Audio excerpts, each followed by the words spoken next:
I'd say the game, like the whole game, was extremely sharp, extremely tense, and I don't know. I felt like I should be doing quite fine. So maybe. Now I will say also, speaking of what Nepo was talking about, this is one of the other, like, Nepo has two big weaknesses. You know, when you look at his game, there are two very big weaknesses that Nepo has. The first weakness that Nepo has is that he moves too fast at various times. Obvious weakness that's shown itself a lot in this match.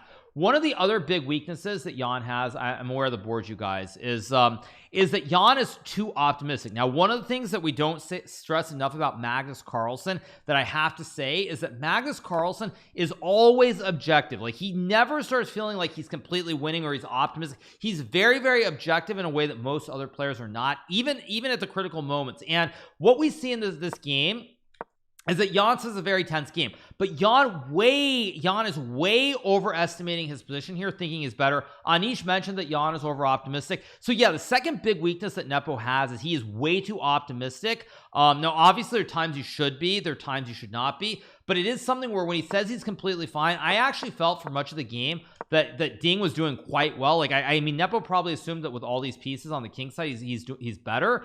But it was very clear to me that I actually thought somewhere around here that Ding was starting to take over the game and get an advantage. Now, obviously, in the situation, how's that a weakness? Because when you're not objective and you overestimate your position, you aren't objective, you don't try to stabilize. So basically, Nepo loses complete control of the game here because he's over optimistic. He thinks he's better when he's not, and he actually ends up in a lot of trouble here. Like, I'll tell you this, if I'm playing this position against Magnus with the white pieces here, I'm already looking for a bailout. I'm not optimistic whatsoever. I'm looking for a bailout, a way to get a bailout and just survive.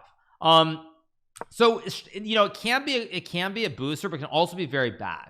And as we see, like, the fact that Nepo thinks he's fine and he says he missed bishop d6 is a move, but even bishop g5 and knight f4 is very chaotic, and it's very unclear what is going on here as well. And I would also be very scared to be playing this position with the white pieces. So